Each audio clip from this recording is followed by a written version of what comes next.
Napakaraming version ng bibingka ang makikita at matitikman natin ngayon. Pero ang paborito kong bibingka ay ang classic bibingka na gawa sa galapon. Ito pa rin ang tunay na masarap na bibingka para sa akin. Tara, gawa tayo. Hi, I'm Dance, and this is my channel.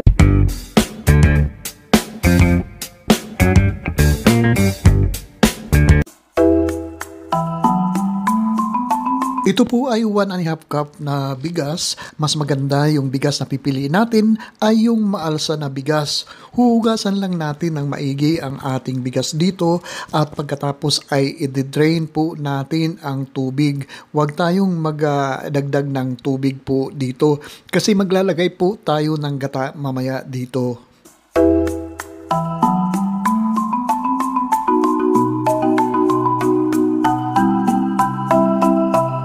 O ayan, nahugasan na natin at na-drain na natin ang ating bigas.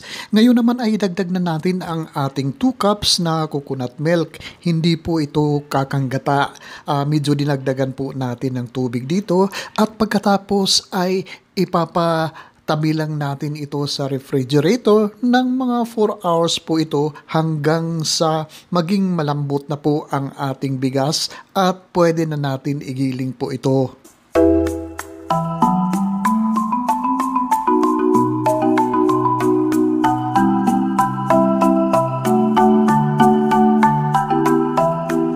Igigiling po natin ang ating bigas kasama ang gata sa isang food processor para mas mapinong-pino at mas mabilis ang ating paggiling po dito.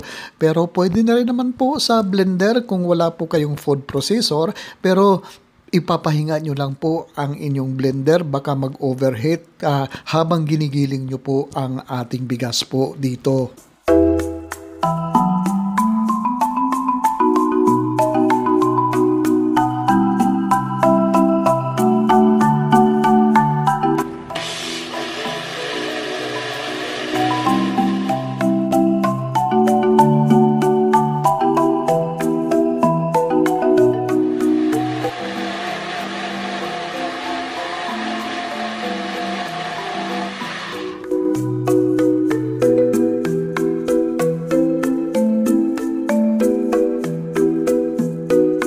Siguraduhin lang po natin na pinong-pino po ang ating paggiling ng ating bigas at pagkatapos ay dadagdagan po natin ito ng mga 3/4 cup na sugar, 1/2 tablespoon na instant yeast at imikos-mikos lang po natin ito sandali hanggang sa mag-well combine po ang ating idinagdag na mga sangkap po dito.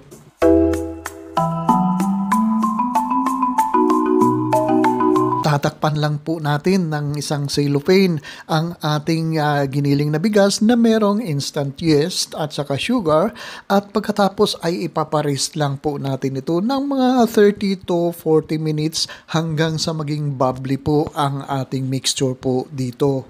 So after 30 to 40 minutes ay ganito na po ang texture, ang ating mixture, hitsura ng ating mixture.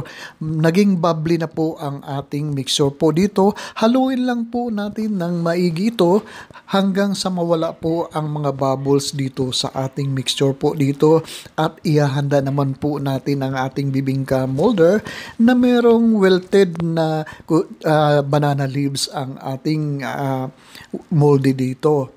Nasa sa inyo na po kung gaano kalaki ang moldy na gagamitin nyo po, basta siguraduhin lang po na merong dahon ng saging sa ilalim at pagkatapos ay ibubuhos na natin dahan-dahan ang ating galapon na mixture po dito sa ating mga molde. Pero guys, kung ngayon lang po kayo napadaan dito sa Dance Food Park, mangyari po lamang na paki-subscribe po ang aking channel.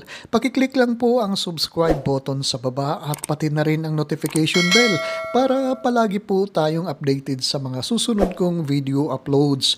Maraming salamat po. At dahil wala po akong lutuan ng bibingka, ito po ay i-bake ko lang po ito ng mga 20 minutes, 20 to 30 minutes hanggang sa maging brown po o sunog-sunog ang ibabaw ng ating bibingka na kulay na ganito.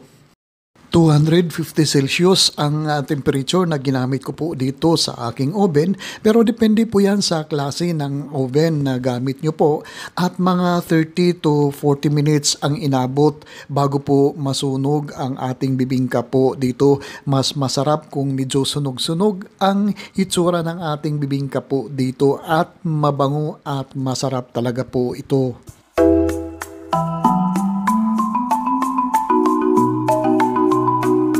Kung meron po kayong mga comments or kung meron po kayong mga request na recipe, pakipost lang po sa comment section sa baba at sisikapin natin na tugunan ito.